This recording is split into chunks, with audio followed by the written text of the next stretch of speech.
Doctor صاحب یہ حادثہ ویسے لوگوں نے یہ پورا سنا ہوا کب، یعنی آپ کی ایج کیا تھی؟ میں I think I was not I think nearly about I think 21 years. میں 3rd ایئر میڈیکل کالج کا اسٹوڈنٹ تھا اور میں کنگ ایڈورڈ میڈیکل کالج میں تھا. اور اس میں بھی وہ آپ بتا رہے ہیں کہ جب آپ وہ ریس کے بھی ونر تھے، میڈل آپ کے پاس اور باقی ڈبیٹر بھی، اور ویسے ہی پوزیشنیں اچھی آپ، یعنی ایک بندے کو ویسے ہی بہت بڑا ایک جھٹکا لگتا ہے کہ یار یہ میرے ساتھ کیا ہوا.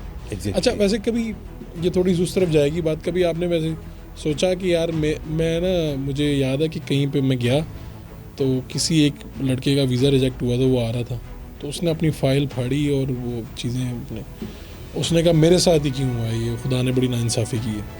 تو بندے کے اندر آتے ہیں یہ مومنٹس میں. آپ کے کیا ویسے اس وقت کیا سوچا کہ یار یہ کیا ہوا، میں تو بڑا شارپ اسٹوڈنٹ ہوں اور یہ بالکل آئی تھنک کوئی بھی نارمل آدمی جو ہے اس کو یہ آتے ہیں اور مجھے بھی آئے. اور میں کئی میں جب ظاہر ہے میں ڈاکٹر بن رہا تھا تو مجھے تو یہ بھی کہا گیا تھا کہ تم ڈاکٹر نہیں بن سکو گے، بیکاز ڈاکٹری میں تو آپ کو سرجری میں جانا پڑتا ہے، آپ کو پیشنٹ دیکھنے پڑتے ہیں، تو ویل چیئر پہ آپ کیسے کرو گے. تو یہ کوشچن آیا تھا. یہ جب کوشچن آیا تھا کچھ اور باتیں بھی تھیں، لیکن ان میں ایک بات یہ بھی تھی کہ میں اس ڈپریشن سے نکلنے کے لیے پہلے تو میں آئی لکڈ اراؤنڈ جی. اور جب مجھے لگا کہ نہیں، میں یہ بلکہ آپ مجھ سے بہتر سمجھ سکتے ہیں، جس کو عادت پڑ جائے نا، چسکا پڑ جائے نا لوگوں کی اچھی باتیں سننے کا اور شاباشیاں سننے کا، تو وہ ایک دم اگر چلا جائے اس میں اندھیرے میں چلا جائے یا کوئی اس کو پوچھے نا، تو وہ اس سے بڑی ڈپریشن کچھ نہیں ہوتی. تو مجھے پھر کسی نے مشورہ دیا جب میں فائنل ایئر میں آیا کہ تم ایسا کرو کہ لوگ تمہیں اچھا تو تھوڑا بہت سمجھتے ہی ہیں، you should contest for the election of the president of King Edward Medical College student union. یعنی اس حادثے کے بعد؟ ہاں، اس حادثے کے بعد. That was again a turning point in my life. ٹھیک ہے. اب میں جب ووٹ مانگنے جاتا تو کچھ تو میری پڑھائی وغیرہ کو جانتے تھے، پھر کچھ مجھے سمپتھی کے ووٹ دیتے. ٹھیک ہے. وہ کہتے یار دیکھو، اور میں چاہ رہا تھا میں بن جاؤں تاکہ مجھے نا تھوڑی امپورٹنس ملنی شروع ہو جائے. میں پھر جب الیکشن لڑا تو آئی سویپٹ. مجھے اتنے ووٹ ملے کہ I really swept and I one. تو جب میں پریزیڈنٹ بنا تو مجھے ایک دم لگا کہ اوہ، میں تو پھر بہت امپورٹنٹ ہو گیا ہوں، میرے بغیر تو کوئی فنکشن نہیں ہوتا. میرا تو دل چاہے، اس زمانے کی سیاست بڑی عجیب سی تھی. وہ اس وقت ہاں، اس زمانے میں چاقوؤں کا اور پستولوں کا نیا نیا رواج آیا تھا. اور پھر کیا ہوا کہ this is how you know I became important. اس نے مجھے، اگر آپ کو میں بتاؤں کہ دوائیوں سے زیادہ اور کاؤنسلنگ سے زیادہ اس نے مجھے ری ایبلیٹیٹ کیا.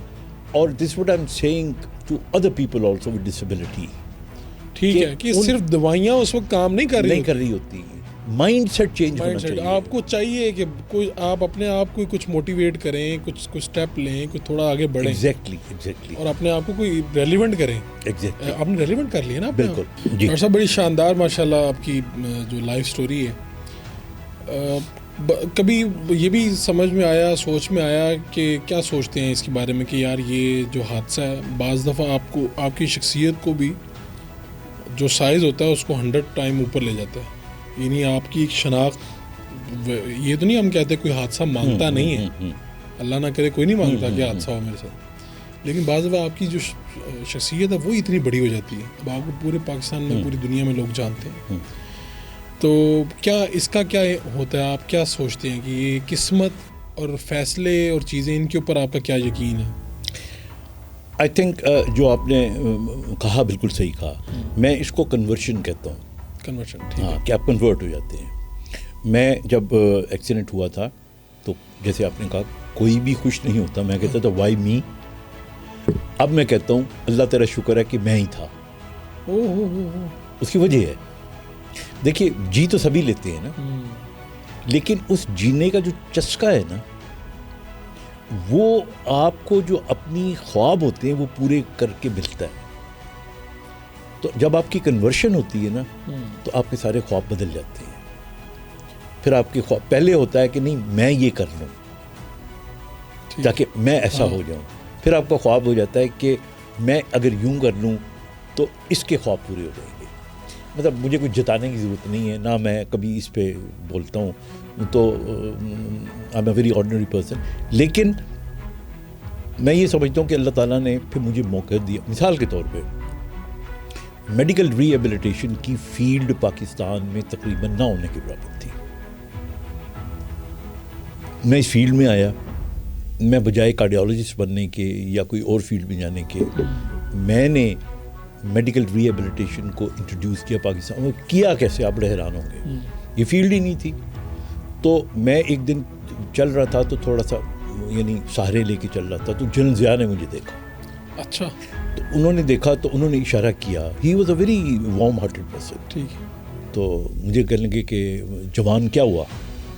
تو میں کہا میرا ایکسیڈنٹ ہوا تھا. میں بول پڑا کہ میں تو سر فوج میں تھا، میں نے تو وہاں پہ سورڈ آف آنر لی تھی، اور وہاں کی ہماری جو اسٹک آف آنر کہلاتی ہے لائک سورڈ آف آنر. ٹھیک ہے. تو بڑے خوش ہوئے. تو کیا کرو گے؟ اس زمانے میں ایک پروگرام آتا تھا Trapper John M D TV وی پہ. ٹھیک ہے. اس پہ ایک ڈاکٹر دکھاتے تھے. He was a very good doctor. تو انہوں نے کہا ضیاء صاحب نے، کہنے لگے I want you to be like Trapper John M D. تو میں کہ سر یس آئی ول، لیکن میری ایک شرط ہے، اور میری شرط یہ ہے کہ جس چیز میں میں اسپیشلائز کر رہا ہوں، جی. کیونکہ اس کی فیلڈ نہیں ہے پاکستان میں. تو میرے باپ کو تو بہت سارے پیسے دے کے مجھے انگلینڈ بھیجنا پڑا تھا تاکہ میں کچھ ٹھیک ہو جاؤں. تو مجھے آپ اسکالرشپ دیں، and I want to go to England. میں اسی فیلڈ میں اسپیشلائز کروں گا اور واپس آؤں گا. That I promise. میں پاکستان چھوڑ کے کبھی نہیں جاؤں گا. ٹھیک ہے. تو وہ آپ کو پتہ ہے بڑے ذرا جس طرح فوجی ہوتے ہیں، ہاں جی. انہوں نے اسی وقت اپنے اے ڈی سی کو جو ساتھ کھڑا تھا، ٹولڈ ہم اس کو 3 مہینے کے اندر اندر انگلینڈ بھیجو. اور 3 مہینے کے بعد میں انگلینڈ میں تھا. اچھا. اور میں آئی اسٹارٹڈ مائی کورس ان ری ایبلیٹیشن. تو یعنی گورنمنٹ نے آپ کو اسپیشلائزیشن کے لیے کہا کہ جائیں؟ یس بھیجا. مجھے پیسے بھی دیے، مجھے ساری سہولتیں دی. ہی واز سو اچھا. اس کے بعد کیا ہوا کہ میں کورس کر کے آ گیا پاکستان. اب میں جب آیا تو اب میں جنرل ضیاء کو کہاں ملوں؟ To meet a president is very difficult. جی بالکل. تو بیٹھے بٹھائے میری ایک کزن ہے، حالانکہ وہ پڑھی لکھی نہیں ہے، گاؤں کی ہے. تو مجھے کہنے لگی کہ پنجابی میں کہنے لگی جمیل تو پریشان نہ ہو، تینوں بڑا لگے گا تو برا، پر میں جڑی گل کر رہی ہوں وہ کوئی وزن ہے. میں نے کہا کی گل لگی ہے باجی؟ ہے جنرل ضیاء جو ہے یہ عید والے دن نا فقیروں مزدوروں کو ملتا ہے. اچھا. تو ایسا کرنا، جا کے پریزیڈنٹ ہاؤس جو ہے نا اس کا گھر ادھر لائن میں کھڑا ہو جانا. ٹھیک ہے. Because there was no other way to meet him. تو میں عید والے دن بجائے صبح نکل کے نا، تو میں پنڈی میں پریزیڈنٹ ہاؤس میں جا کے نا اس لائن میں لگ گیا. ٹھیک ہے. اب وہ فقیر آ رہے ہیں، غریب مسکین جو بھی تھے آ رہے ہیں، تو وہ کسی کو پیسے دے رہے ہیں، کسی کو چیک دے رہا ہے. جب میں آیا تو میری آنکھوں میں آنکھیں ہم نے ڈالی تو اس کو لگ بھی گیا میرے کپڑوں سے. تو میں نے کہا میں سر وہ ڈاکٹر ہوں جس کو آپ کہتے تھے کہ ٹریپر جان ایم ڈی بننا. تو میں نے وعدہ کیا تھا کہ میں واپس آؤں گا. تو میں شکریہ، تھینک یو ویری مچ، میں واپس آ گیا ہوں. اور وہ ان کو یاد بھی آ گیا. تو تم یہاں پہ، میں نے کہا سر اور کوئی طریقہ نہیں تھا آپ کا ملنے کا. تو بولو اب کیا کرنا ہے؟ میں نے کہا سر کچھ بھی نہیں کرنا، مجھے میو ہاسپٹل میں ایک کمرہ دے دیں. ٹھیک ہے. میں وہاں پہ نا پریکٹس شروع کروں اور میں پڑھانا شروع کروں اور میں اپنے خواب پورے کرنا شروع کروں. تو انہوں نے پھر ایک لیٹر مجھے دیا، چیف منسٹر تھے نواز شریف اس کے نام. Okay. So I came to Lahore, I meet Nawaz Sharif. وہ بھی بڑی مشکل تھے but I meet him, but he was very happy to see me.